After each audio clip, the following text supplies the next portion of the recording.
And now, the Trumpet Daily with Stephen Flurry. Hello again, everyone, and welcome back to the Trumpet Daily radio show. It's good to be back with you here at the start of another work week, Monday morning, Monday afternoon, wherever it is that you might be for this live stream. Speaking of that, we had a special Saturday live edition of the Trumpet Daily radio show. We had, I think, just adding up all of the platforms that we put the program on, we had over 1,500 connections to the broadcast live, and then I think since that time, YouTube is showing about 4,000 views, so quite a few people have watched it after the fact as well. I'll start with just a few emails from our listeners. This one from New Jersey says, "What a stirring, inspiring Sabbath TD. As an 80-year-old and affected by some old age problems, I now realize how God views death and the death of his beloved Son. It is pleasing to him to see death. Christ was victorious.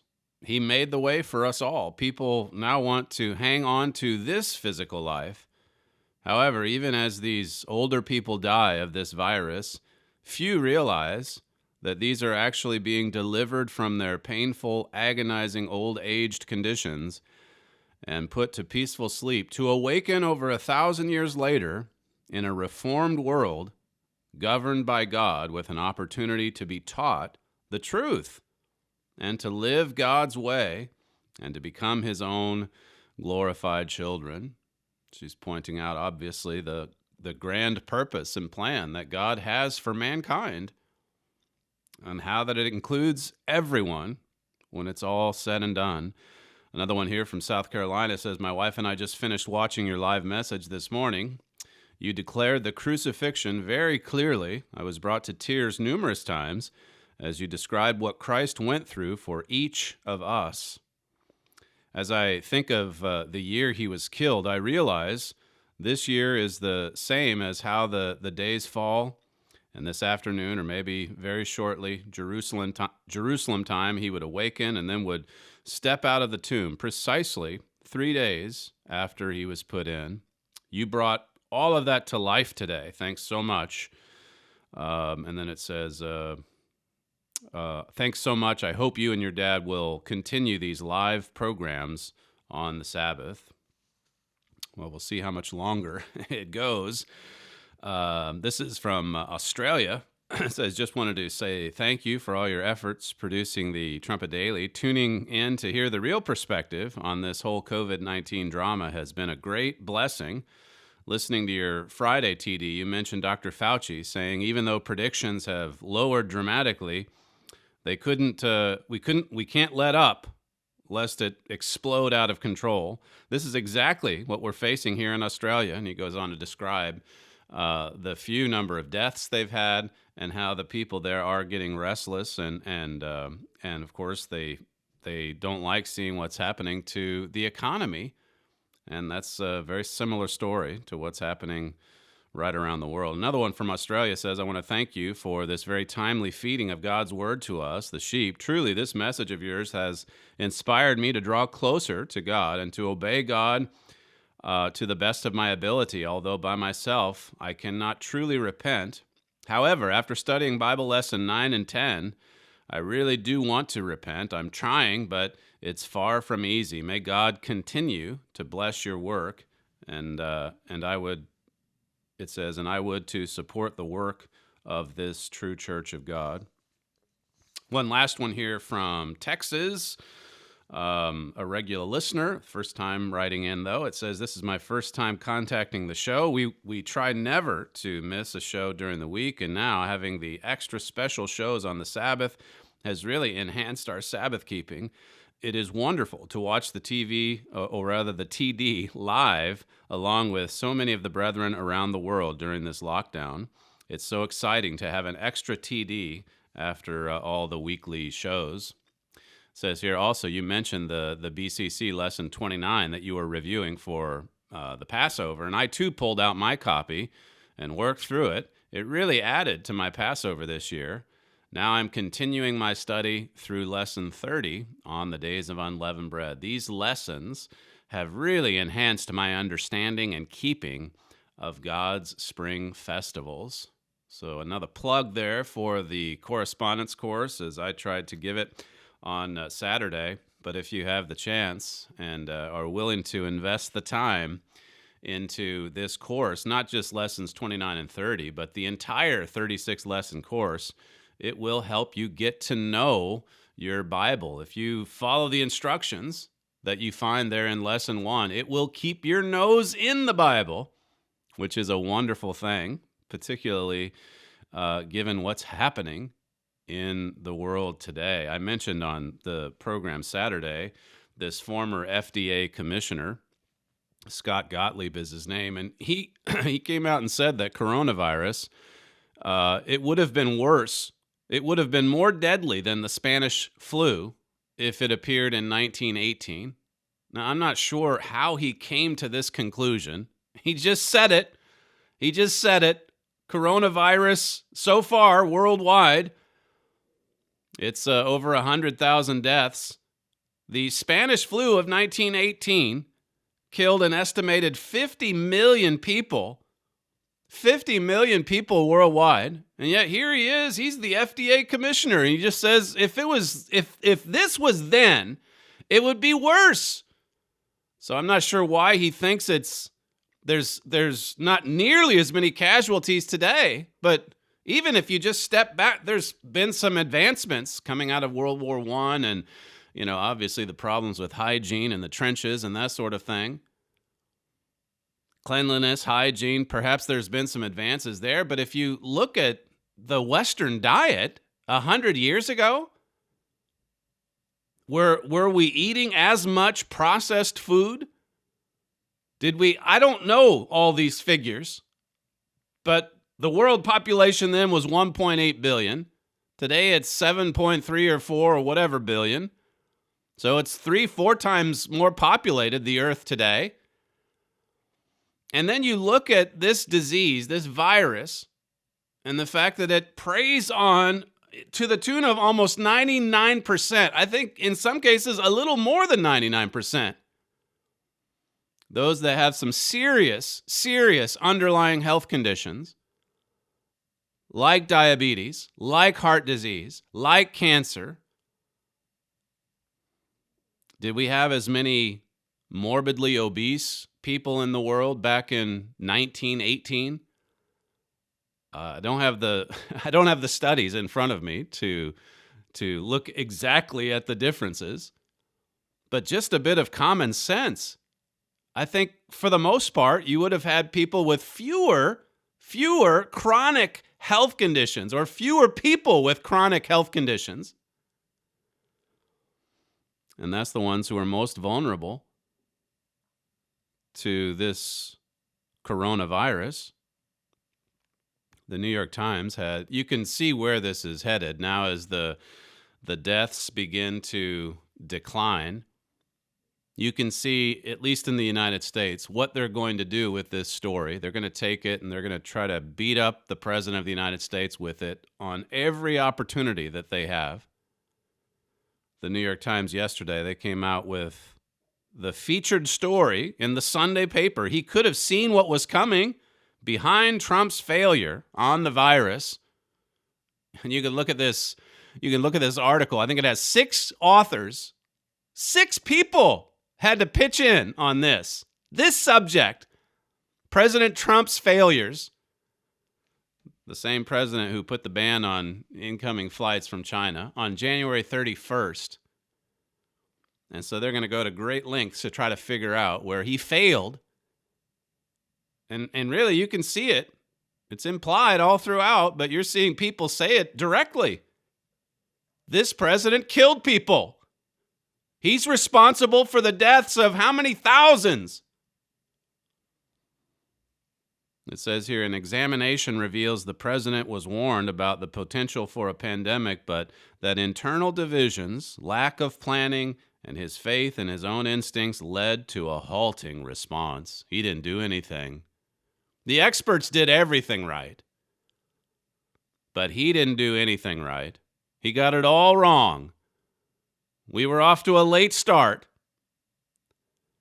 and now we have all of these deaths. Compared to the Spanish flu, not nearly as many, but that's another subject altogether. He is responsible, it says, throughout January, as Mr. Trump repeatedly played down the seriousness of the virus and focused on other issues, like impeachment, you might add. It says, an array of figures inside his government, from top White House advisors to experts deep in the cabinet departments and intelligence agencies, identified the threat, sounded alarms, and made clear the need for aggressive action. And we've played the montages before, all of these media types. All of these individuals in the media, they were downplaying it consistently. They said it was nothing worse than the flu. Nothing to be worried about. Now here we are. We're into April. The charts are beginning to go in the right direction. They're going down. And so you're going to have all of these people coming forward with their after reports to highlight all the supposed mistakes of this administration. It says, when Mr. Trump finally agreed in mid-March to recommend social distancing across the country, effectively bringing much of the economy to a halt, he seemed shell-shocked and deflated to some of his closest associates. Well, imagine that. He was shell-shocked. He was really discouraged by all of this. The destruction of the U.S. economy, the collapse of the stock market. This is the New York Times. Well, you remember the work of the experts. And I think that at least there'll be a few programs like this that will remind you of what they were saying, what the experts were saying back in January, what the experts were saying back in February, what the experts have said to contradict themselves and their models even just a few days ago. Dr. Fauci, speaking of the changing models and just the lowering of the estimates, this is what I think he said, what would it have been, maybe about a week ago, when he was asked, there was the bracket between 100,000 and 240,000 deaths. This had come down from 2.2 million estimated deaths in the United States. And then he was asked recently, well, what about that 100,000 to 240,000? And then this is what he said, clip 1. Do you think the number of fatalities in this country will be significantly lower than the 100,000 to 240,000 first projected? I do. I believe we are going to see a downturn in that, and it looks more like the 60,000 than the 100 to 200,000. But having said that, we better be careful that we don't say, okay, we're doing so well, we could pull back. So we got to keep all of the restrictions in place. It keeps dwindling, the estimate. But he says, we got to be careful. Now, keep in mind, she says, the journalist there says what started at 240,000, it didn't start at 240,000. It started at over 2 million. 2.2 million. And now it's down to 60,000. What will it be down to in the next couple of days? Well, it doesn't matter now, because the New York Times has spoken in yesterday's Sunday paper. The New York Times has spoken, and everyone's going to be running with this angle. He could have stopped it. He could have stopped it if he would have acted. He could have seen what was coming. But he failed. Donald Trump failed. And people died. Listen to how Jake Tapper framed his questions yesterday in an interview with Dr. Fauci. Clip 2. Do you think lives could have been saved if social distancing, physical distancing, stay-at-home measures had started third week of February instead of mid-March? You know, Jake, again, it's the what would have, what could have. It's very difficult to go back and say that. I mean, obviously, you could logically say that if you had a process that was ongoing and you started mitigation earlier, you could have saved lives. Obviously, no one is going to deny that. But what goes into those kinds of decisions is complicated. But you're right. I mean, obviously, if we had, right from the very beginning, shut everything down, it may have been a little bit different. But there was a lot of pushback about shutting things down back then. That's Dr. Fauci yesterday. Obviously, if we would have had these restrictions in place earlier, it could have saved lives. Just like if you would have put a ban on driving your car, that would obviously save some lives. It's obvious. It's obvious if you put these kinds of restrictions in place. You know, it's how many lives are lost when 20 million people lose their jobs? It's obvious. It's obvious that when you have millions and millions and millions of people going jobless, that there will be casualties. You've got the numbers to prove it. You see, you can play with these numbers any way that you like, and that's what we see happening. These are the only deaths that matter. These are the only ones that matter. Listen to what Dr. Fauci said himself. Here he is saying, well, what if we would have put these in place in mid-February? That's how Jake Tapper asked the question. Well, listen to what Dr. Fauci said at the very end of February. This was February 29th. This was the day before the month of March. And he said this on NBC, clip 3. So, Dr. Fauci, it's Saturday morning in America. People are waking up right now with real concerns about this. They want to go to malls and movies, maybe the gym as well. Should we be changing our habits, and if so, how? No, right now, at this moment, there is no need to change anything that you're doing on a day-by-day basis. Right now, the risk is still low, but this could change. I've said that many times, even on this program. You've got to watch out because although the risk is low now, you don't need to change anything you're doing. Now, he's the foremost expert on infectious disease in the United States. Where is the team of reporters at the New York Times with their article about that man? He could have seen what was coming. Why did he fail? Why did the models fail? Why do the models keep failing? An army of reporters, and the objective is to take down the president. It's the same story. It's just a different chapter. Dr. Fauci on February 29th. Well, the risk is so low. We don't need to change anything that we're doing. So if he's advising the president on February the 29th, then how can you fault President Trump for doing what the experts suggested? Seems like he's done quite a lot of that in the last couple months. In the Los Angeles Times, by the way, another story you just don't... This is actually a refreshing piece about California. If you look at the daily tracker, everybody's glued to the screen. And we've commented before about why the rates of death are as high as they are in New York, in Queens, to be precise. But then by state, if you compare New York to California, California has 40 million people and not that many corona-related deaths. Why the difference? This is from the Los Angeles Times. It says the early COVID-19 deaths in San Francisco, it talks about a death in January and February, I think it was. But it says these early deaths suggest that the novel coronavirus had established itself in the community long before health officials started looking for it. The lag time has had dire consequences, allowing the virus to spread unchecked before social distancing rules went into effect. It says the virus was freewheeling in our community and probably has been here for quite some time. Dr. Jeff Smith, a physician who is the chief executive of Santa Clara County government, he told county leaders this in a briefing. How long? A study out of Stanford suggests a dramatic viral surge in February.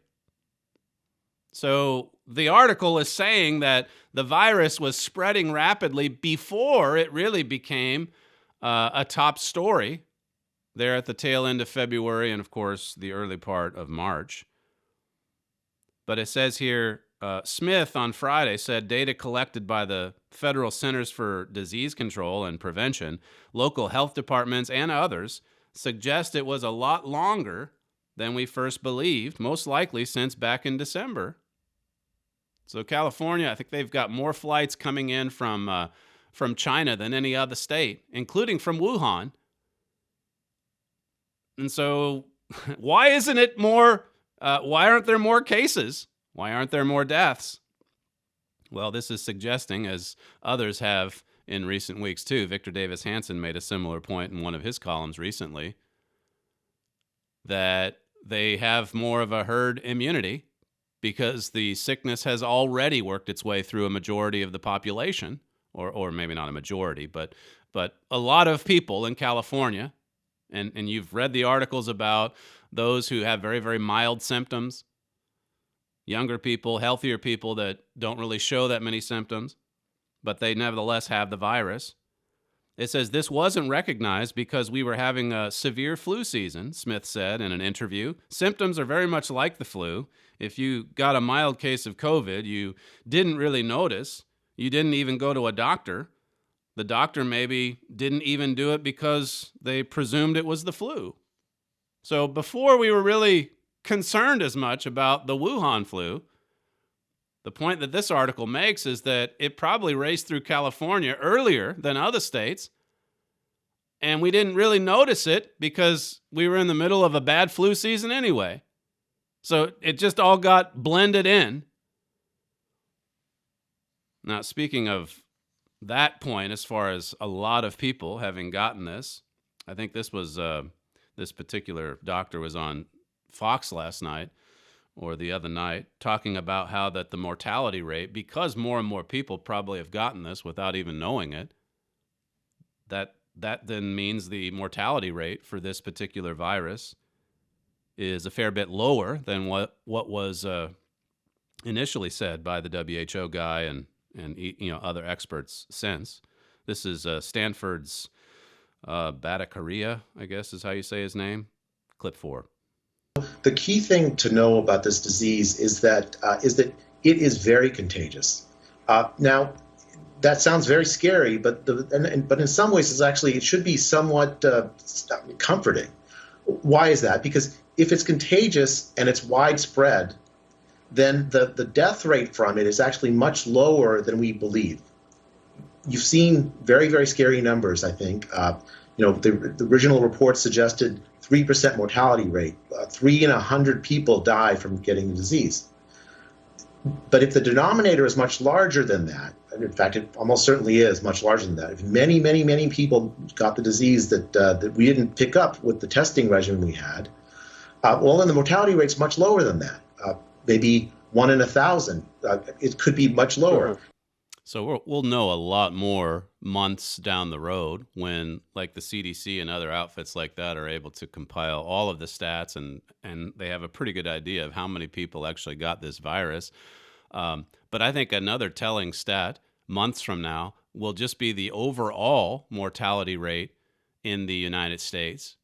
The CDC puts out its weekly updates. Every year in the United States, there's something like 2.85 million Americans that die, and the leading causes of death, cancer, heart disease, medical mistakes, by the way.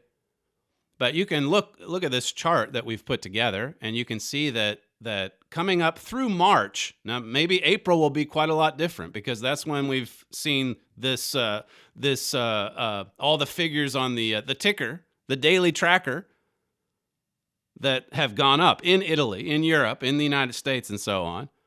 But up through March, just the total number of deaths, you can see 2020 on this chart here, that's in the red. And so through March, we actually lost fewer Americans overall than last year, and also compared to 2018. Now, 2018 was when there was a particularly brutal flu season.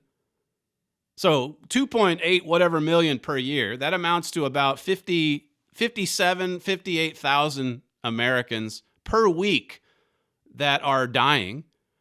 And if you examine this chart, look at some of the figures in 2018, week in and week out, Americans, there were 66,000 in the month of January, 67,000 that died not in the month of January, in the first week of 2018.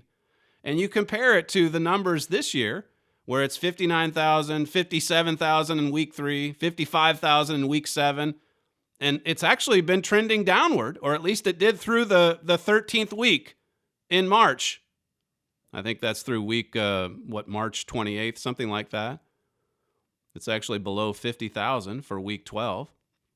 So we'll see if April really turns that upward sharply because of all of these corona deaths, or if you remember that story we had a couple weeks ago, Neil Ferguson, he's the one that came out with the scaremongering, the model that said if we didn't do like China, then millions were going to die in the United States and in the UK.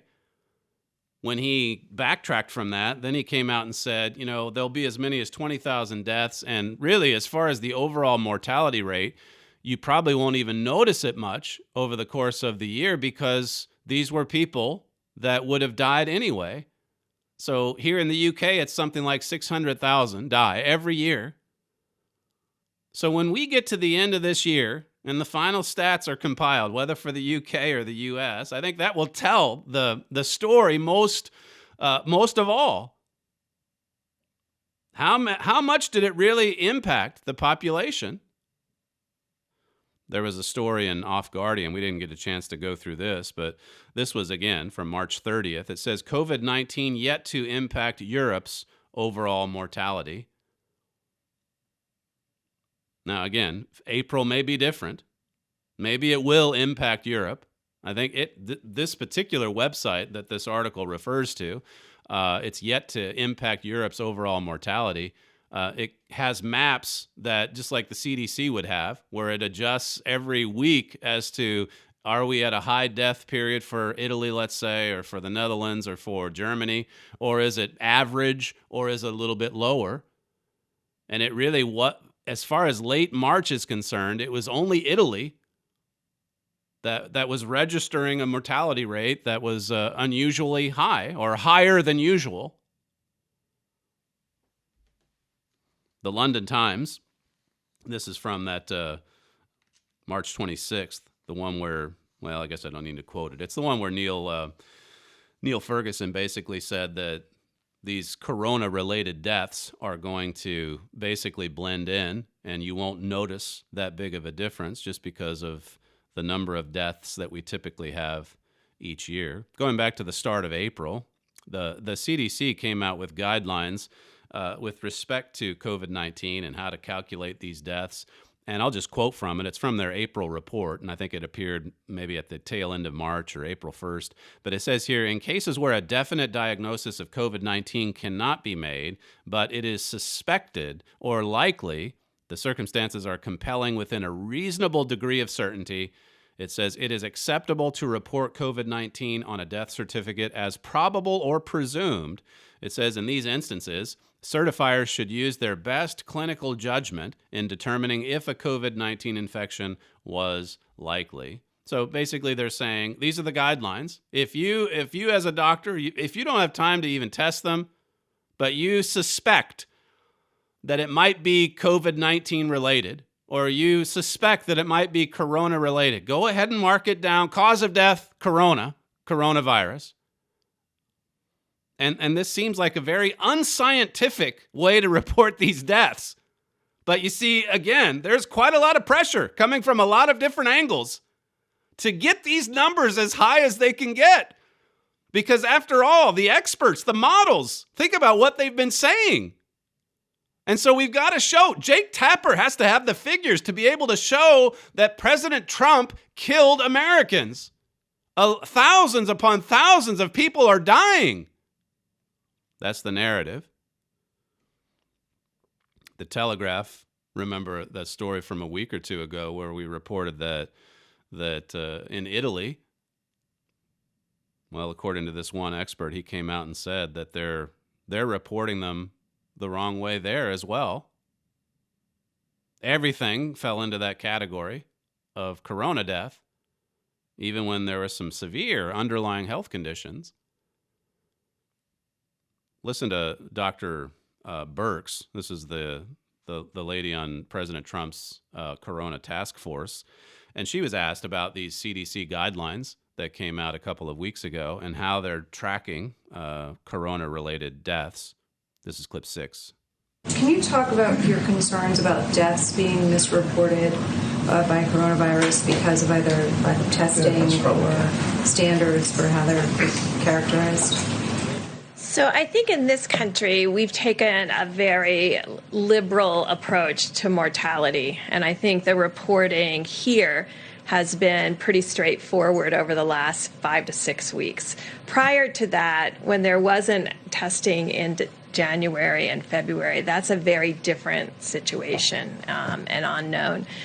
There are other countries that if you had a pre-existing condition, and let's say the virus caused you to go to the ICU and then have a heart or kidney problem, some countries are recording that as a heart issue or a kidney issue and not a COVID-19 death.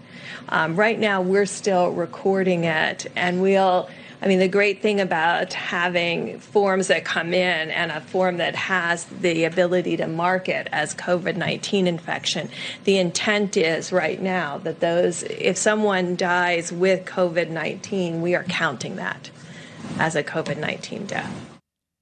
She says if someone dies with COVID-19, we're counting that. So the difference, of course, being that if you die of some other disease and you happen to have COVID, that's very different than being relatively healthy and dying from COVID. COVID was the cause. And as she said there, the U.S. is taking a very liberal approach to this mortality rate, to the lethality of corona. Listen to a doctor. This is a Minnesota Senator, Scott Jensen. And he's commenting here, I forget which interview this was from, but he's commenting here on these new guidelines from the CDC and how far doctors can now go to say that is a corona death. Here's Minnesota Senator Dr. Scott Jensen, clip 7. Well, last Friday, I received a 7-page document that sort of told me that if I had an 86-year-old patient that had pneumonia but was never tested for COVID-19, but sometime after she came down with pneumonia, we learned that she had been exposed to her son who had no symptoms, but later on was identified with COVID-19, that it would be appropriate to diagnose on the death certificate COVID-19. Now, we've not done that. If someone has the pneumonia after and it's in the middle of a flu epidemic, and I don't have a test on influenza, I don't diagnose influenza on the death certificate. So he's saying in a normal year, he's a doctor. He's saying in a normal year, if someone has pneumonia and dies, but it's right in the middle of a really bad flu season, he's not going to mark it down as, well, he died of the flu. He's going to mark it down as a pneumonia death, a death as a result of pneumonia. He went on to say in this same interview, clip 8. I went to the person in our office who does most of the death certificates over the last 10, 20 years, and I said, does this sound right? I had her look at the documents that I'd printed off, and she said, well, we've always been told that you always put down just facts. You don't put down any probabilities. You don't put any presumptions down. It's just what you know. And so this is concerning. But you see, the models themselves, it's all based on probabilities and presumptions. And now even the gathering of the facts afterward, that's based, as he said there, on probabilities and presumptions. Well, he probably died of corona, so let's just go mark it down as such. I think this was on Laura Ingram's show, but it's the same senator, and I think this is from last week, clip 9. The determination of the cause of death is a big deal. It has impact on estate planning. It has impact on future generations. And the idea that we're going to allow people to massage and sort of game the numbers is a real issue, because we're going to undermine the trust. And right now, as we see politicians doing things that aren't necessarily motivated on fact and science, the public's their trust in politicians is already wearing thin. So there he was explaining that, and then he goes on to, again, talk about how it was done just in a normal circumstance where the flu, let's say, is part of the equation. Clip 10. Let's just take influenza. If I have a patient died a month ago, had fever, cough, and died after 3 days, and maybe had been an elderly, fragile individual, and there happened to be an influenza epidemic around our community, I wouldn't put influenza on the death certificate, and I've never been encouraged to do so. I would put probably respiratory arrest would be the top line, and the underlying cause of disease would be pneumonia. And in the contributing factors, I might well put emphysema or congestive heart failure. But I would never put influenza down as the underlying cause of death. And yet that's what we're being asked to do here. It's totally different guidelines for this pandemic. And of course, I talked a little bit about political motivation in some of these cases, but it's also, as he points out, it's also to their interest financially to be able to mark these down in such a way. Listen to him explain that, clip 11. Anytime healthcare intersects with dollars, it gets awkward. Right now, Medicare has determined that if you have a COVID-19 admission to the hospital, you'll get paid $13,000. If that COVID-19 patient goes on a ventilator, you get $39,000, 3 times as much. Nobody can tell me after 35 years in the world of medicine that sometimes those kinds of things impact on what we do. So you see, again, the possibility here for human nature to just run its course in every aspect of this story. The New York Times, the CDC came out with those guidelines at the end of the week, not last week, but the week before. And naturally, there were a few blogs and such that said, well, why are you kind of liberalizing your standards here? They got some criticism for it. And so right on cue, then the New York Times comes out the following Monday with its defense of the CDC guidelines. And listen to how far they take it. This is from April 5th. It says a coroner in Indiana wanted to know if the coronavirus had killed a man in early March, but said that her health department denied a test. It says paramedics in New York City say that many patients who died at home were never tested for the coronavirus, even if they showed telltale signs of infection. Now, you keep in mind what Dr. Burke said in that clip I just played. She said, we've taken a very liberal view in the way we compile these stats and have been for the last 5-6 weeks. Now, before that, well, there's really no way of knowing for sure, because then the guidelines were pretty much like they had always been. It says here, in Virginia, a funeral director prepared the remains of 3 people after health workers cautioned her that they each had tested positive for the coronavirus, but only one of the 3 had the virus noted on the death certificate. It says here, and this is the key point, across the U.S., even as coronavirus deaths are being recorded in terrifying numbers, many hundreds each day, the true death toll is likely much higher. So here's the liberal spin. Here they've lowered the guidelines so that they can get more people tacked onto the death toll. And the New York Times comes along and says, yeah, that's the way the guidelines should have been all along. And for that reason, there's actually a lot more corona-related deaths. So the battle for the narrative, we're in the midst of that now, because the narrative's got to be used to try to destroy the president. Thousands and thousands and thousands are dying, and it's because of President Trump. The Times says here more than 9,400 people with the coronavirus have been reported to have died in this country as of this weekend. This is, again, last week, so it's the tracker's up to 22,000 or whatever it might be at the moment. This is a little bit dated, but it says here, but hospital officials, doctors, public health experts, and medical examiners say that official counts have failed to capture the true number of Americans dying in this pandemic. But see, the problem with all of this is that if they're right, if like the Los Angeles Times says, if the virus ripped through California in December, January, February, and now they've got the herd immunity, it all kind of got blended into, a bad flu season. And then if the New York Times says here, if all of this was going on back in January and February and it wasn't being calculated the right way, well, then surely you would see a pretty big spike in the overall mortality rate. And as I showed you earlier, the first 3 months of this year, it's actually trended downward. It's going in the wrong direction. For the experts, I mean. It's going in the right direction as far as people's lives are concerned. But up through March, we had fewer deaths in the United States than we did at the same time last year, and that we did in 2018. That's according to the CDC.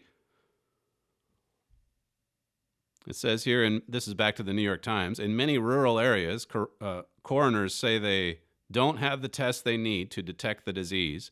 Doctors now believe that some deaths in February and early March, before the coronavirus reached epidemic levels in the U.S., were likely misidentified as influenza or only described as pneumonia. See, that's not the way we do it now. As of 2 weeks ago, or a few weeks ago, the new guidelines say, you say it's corona. And now, even if you suspect it, then use your better judgment as a physician, as a doctor, to go ahead and mark it down as such. It says, with no uniform system for reporting coronavirus-related deaths in the U.S. and a continued shortage of tests, some states and counties have improvised, obfuscated, and at times backtracked in counting the dead. So here comes the New York Times. And of course, once they give the cue, then everybody in the media, they're right on board with it. That's what led to the exchange I played for you between that reporter and Dr. Birx, who very openly said, yeah, we take a very liberal approach to the mortality rate. We have been for 5-6 weeks. Listen to Dr. Fauci. He's asked, what about those that would say, well, if you have these kinds of lax guidelines, wouldn't that inflate the numbers of corona-related deaths? And this is how Dr. Fauci responded to that last week, clip 12. You weighed in on a theory that's been floating around that perhaps the number of fatalities related to COVID-19 is being inflated because people are actually dying of other things. What's your read on that theory? Savannah, there is absolutely no evidence that that's the case at all. I think it falls under the category of something that's very unfortunate, these conspiracy theories that we hear about.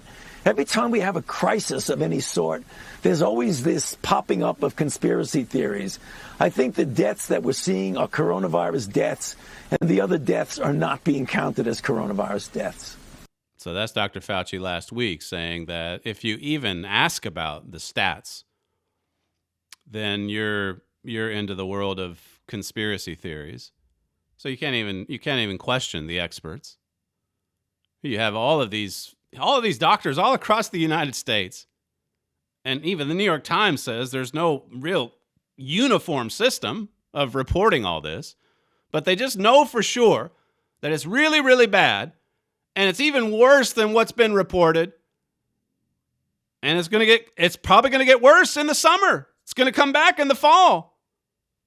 And we just take their word for it because the experts say it. The experts also said, by the way, that the hospitals are going to be overrun. There's not going to be enough beds. There's not going to be enough ventilators. This is also from the New York Times a week and a half ago. It says here, as hospitals across the country brace for an onslaught, this is April 3rd, as they brace for an onslaught of coronavirus patients, doctors, nurses, and other healthcare workers, even in emerging hotspots, are being furloughed, reassigned, or told they must take pay cuts. It's from the New York Times. And you've seen stories like this right across the country. You may have saw the headline last week. I think it was from Friday, where they built this makeshift hospital facility in one of the football stadiums in Seattle, anticipating, what does it use there? Onslaught. Anticipating an onslaught of patients. And they finally had to tear it down in Seattle and send it somewhere else that needs it. Because the onslaught didn't really happen. From all that we can tell. It's mostly in Queens. It's mostly in New York City. And even there, the president sent in that Navy ship. They too built this temporary hospital facility. Lots and lots of beds still available there. And then you have these stories of hospitals cutting back on their staff at a pandemic of all times. This is the pandemic of 2020. I saw a story a couple of weeks ago from the Boston area. Boston's another big city, another sprawling metropolis.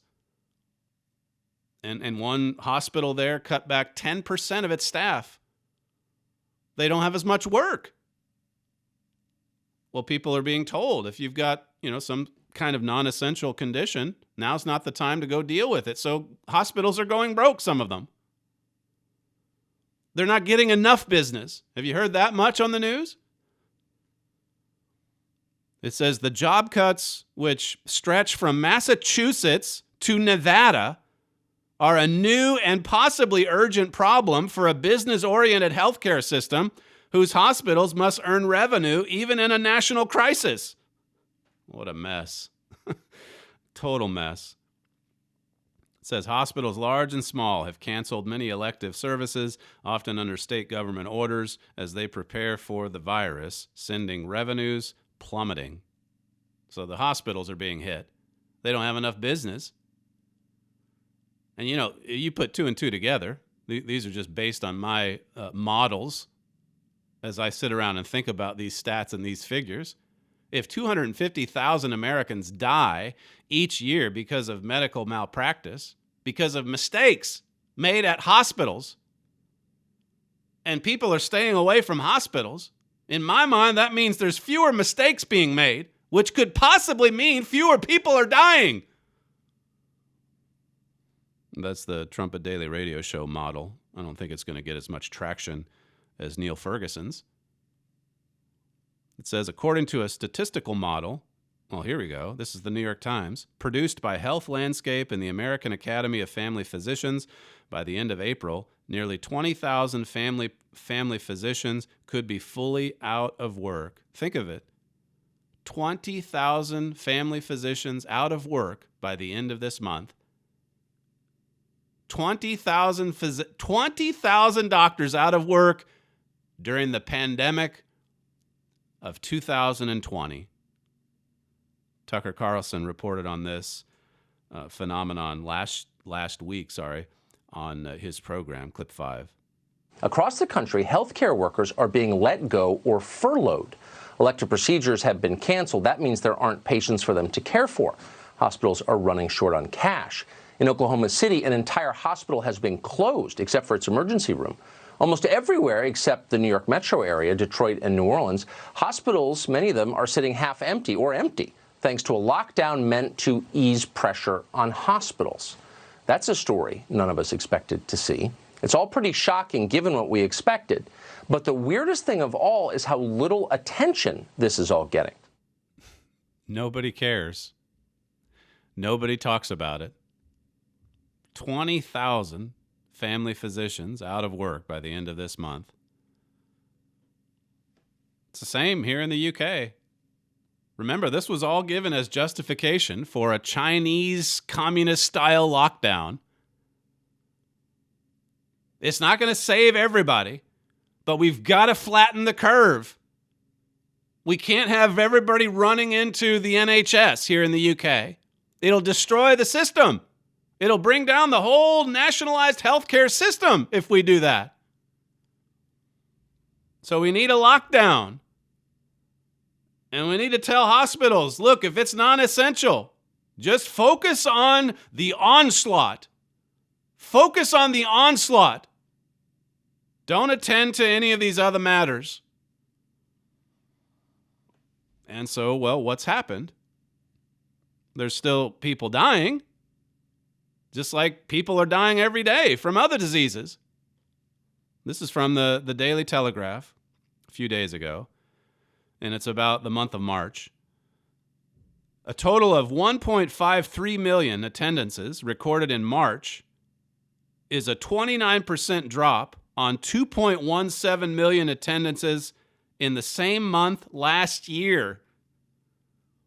So the hospitals, at least for the month of March, they've seen a 29% drop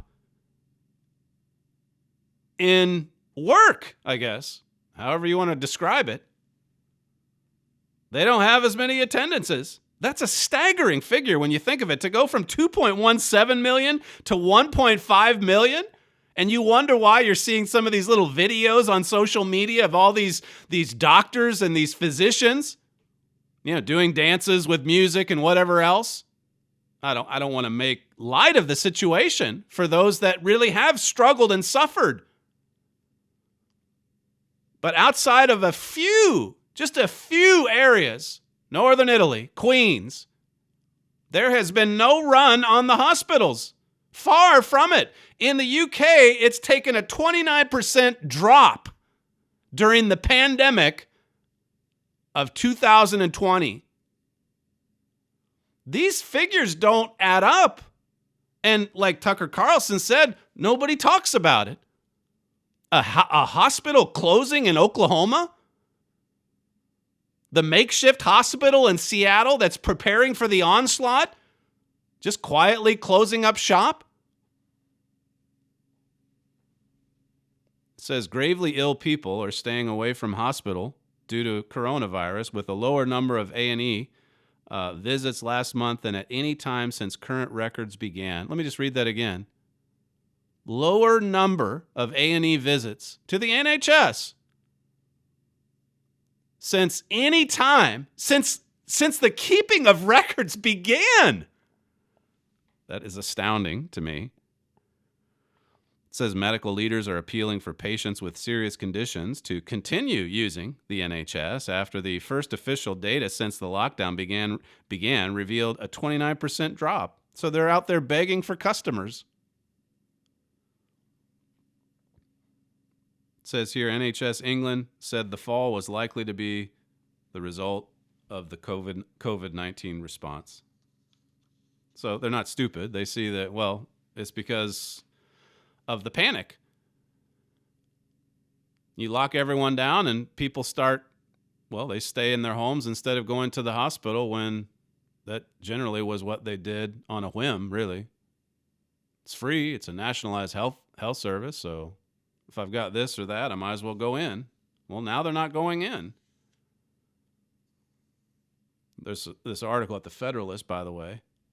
You recall early on in the crisis with New York, I think New York had 5,000 ventilators, and Governor Cuomo said we need another 26,000.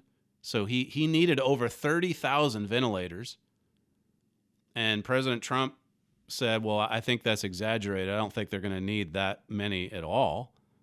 And, of course, President Trump was made to be the idiot, judging by the media reaction. This is Molly Hemingway at the Federalist. It says, President Trump was pilloried by the media for questioning whether New York would actually need 30,000 additional ventilators.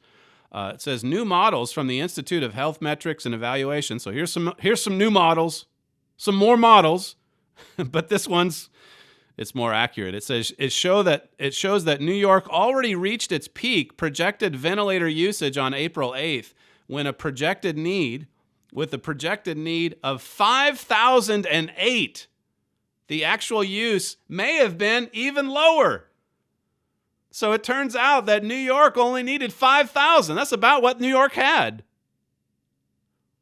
Somebody's going to have a lot of extra ventilators laying around once this disease is finally over. It says in late March, backing up, as of press time, no media outlets revisited their reporting on the matter. That's just the thing, you see? It's like Tucker Carlson said. There's going to be a run on the hospitals. And when that doesn't happen, they don't come back and report on it. They've moved on to another shiny object by that point. We're going to need 30,000 ventilators. I think this is a direct quote from Cuomo. Cuomo was upset that the Trump administration had not acquiesced to his request and asked them to pick the 26,000 people who are going to die. That's a quote from the governor of New York. When Donald Trump just pushed back ever so slightly, he says, if you don't give me these 26,000 extra ones, then you come to New York and pick which 26,000 people are going to die. Yep, just another day of reporting. Just another news conference from the governor of New York. This was just a few weeks ago. Not even that. Just a week or two ago. And now what do we find out? Well, actually, they only needed 5,000. This just goes on, and it's never ending. The cycle of errors, catastrophic errors, based on models, based on presumptions. Precious little is based on anything factual. How can you believe anything that's reported today? Well, there's a lot of other numbers that we'd like to crunch. We'll certainly keep track of the overall mortality rate. Even as this year unfolds, it'll be revealing to get to the end of April. Some of these stats don't come in right away. In any event, they do paint a pretty compelling picture. That's all that I have time for, though, today. I had some other material, but we'll reserve it for tomorrow. You're listening to Stephen Flurry, and this is the Trumpet Daily Radio Show. You can email the program at td@kpcg.fm. Thank you for joining us today, and we'll see you tomorrow.